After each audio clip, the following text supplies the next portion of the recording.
I will explain you about the point for balancing opportunities and attention. Another tension in organizations relates to having too much of one thing and too little of another. What do managers today have too much of? The answer is opportunity. Think of all the things that any modern business might choose to do: new products, new services, branching into other industries, striking alliances, and opening global markets. What is the limit to the opportunities that the companies might pursue? To answer that question, think about what businesses have too little of. The answer is management time and attention. Think of all the constraints facing a modern business: financial constraints, production constraints, information constraints, and technology constraints. Still, the most crucial constraint is management attention. If enough smart people focus their attention on a set of problems, there are very few opportunities that cannot be turned to advantage, and very few problems that cannot be solved. However, there are only 24 hours in a day, yet there are so many things to do and so many issues to focus on that managers must ration their time and attention wisely. There is too little to go around. Those and important issues in designing performance measurement and control system is ensuring that these systems are valuable tools in leveraging scarce management time and attention. In the chapters that follows, we will be focusing on various types of measurement techniques and financial ratio measures, such as return on assets or ROA and return on investment or ROI. We should note, however, that we need to pay attention always to how performance measurement and control system can enhance return on management or ROM, which we can define as return on management amount of productive organizational energy released by amount of management time and attention invested. This is the formulas that to measure return on management. So we have to divide the amount of productive organizational energy released by the amount of management time and attention invested. And effective managers have learned how to leverage this scarcest of all resources. In this text, we will study how managers can use performance measurement and control system to maximize their ROM by driving up the numerator or amount of productive organizational energy released and driving down the denominator amount of management time and attention invested. Okay, number 5, balancing the motives of human behavior. One of the principal reasons that managers use performance measurement and control system is to influence the behavior of subordinate managers and other employees of the business. To do so successfully, managers and designers of performance measurement and control system must have a clear sense of what motivates people to work effectively toward the goals of any business. Every manager and each of us makes assumptions about how people in organizations will act in particular circumstances. These assumptions are critical in determining the best designs for performance measurement and control systems. What are your assumptions about human nature? One possibility is that people are fundamentally self-interested and put their own interest ahead of the interest of the film. Individuals calculate what will make them personally better or worse off and act accordingly to maximize their personal utility. In most cases, they can be expected to minimize effort devoted to achieving business objectives that do not pay off for them and for their personality. This is the view that is prevalent in economic models of organization. Employees and managers are viewed as rational, calculating, maximizing individuals who dislike work, attempt to do the minimum that is demanded of them, and can be expected to act in opportunistic ways to enhance their own well-being at the expense of the organization to which they belong. To the extent these assumptions are true, performance measurement and control system must be designed to ensure that people will work hard and do what managers expect of them. Although these assumptions are undoubtedly true in specific circumstances for all of us, they can sometimes be too limiting. For example, they fail to explain people's sense of commitment and responsibility to others, why people often try to help someone else without inducement or possibility for future payoff.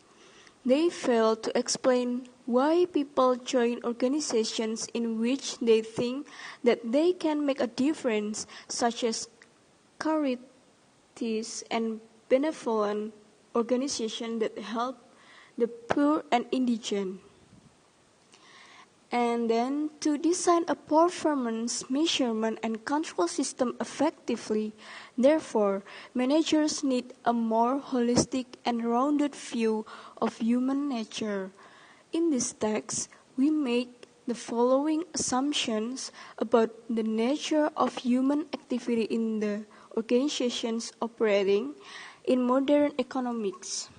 First, about people in organizations want to contribute to an organization of which they can be proud.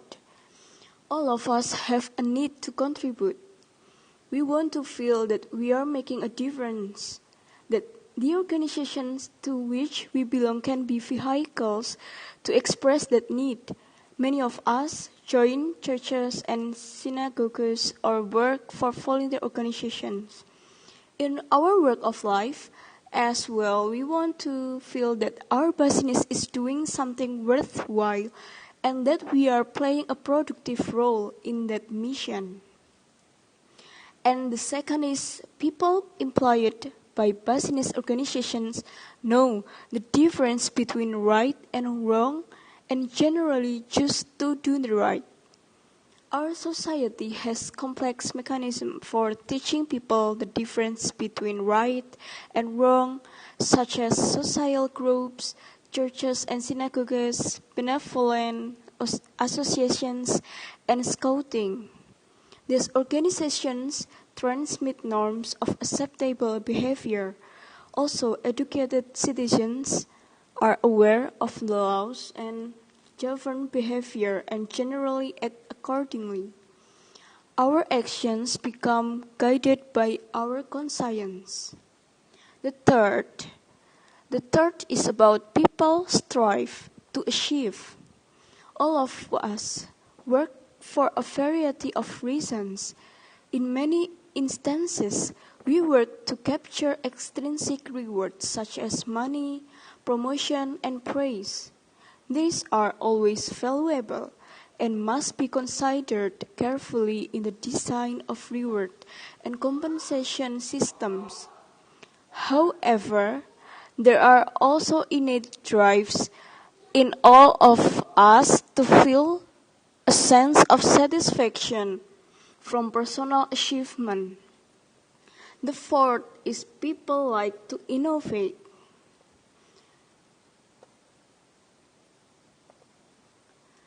The basic urge to experiment is a powerful human instinct that is allowed mankind to continually improve our standard of living over time. Men and women in organizations also have innate desires to experiment by creating new technologies and new ways of doing some things. And in many companies, the so-called what's that? Build prospect refers to secret experiment by employees who are trying something new without the express consent or knowledge of senior management. And the point five of this is people want to do competent work. Many, if not most, individuals take pride in their abilities. A job well done allows us to exercise our skills and receive satisfaction from our competence.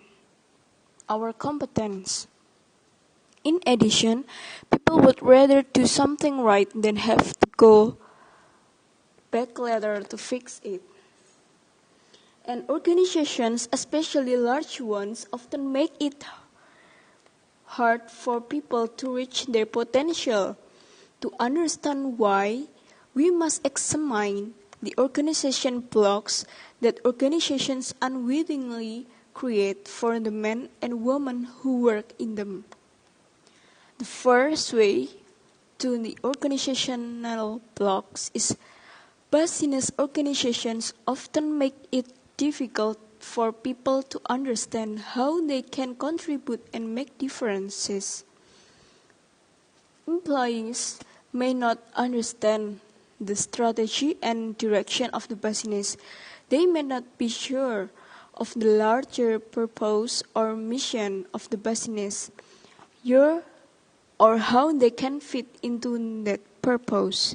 Second, businesses often create pressure and temptation for employees. Performance pressures.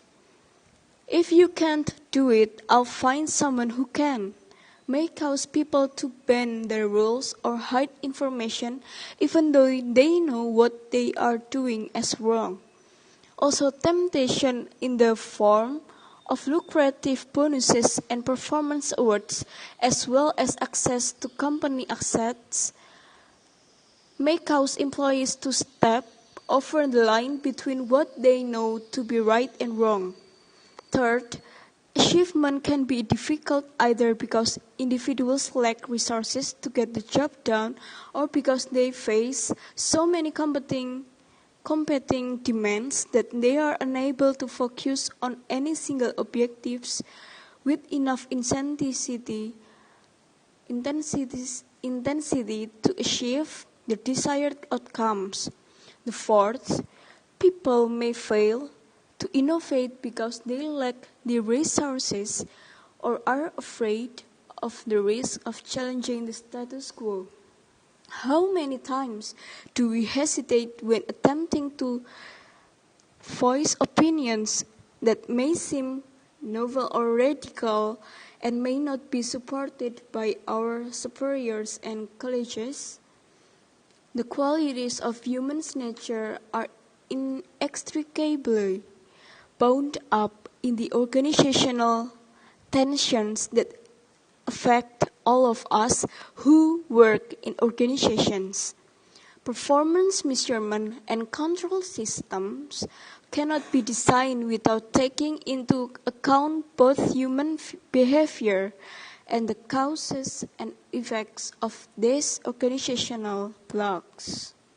Thank you. This is our explanation about the chapter 1.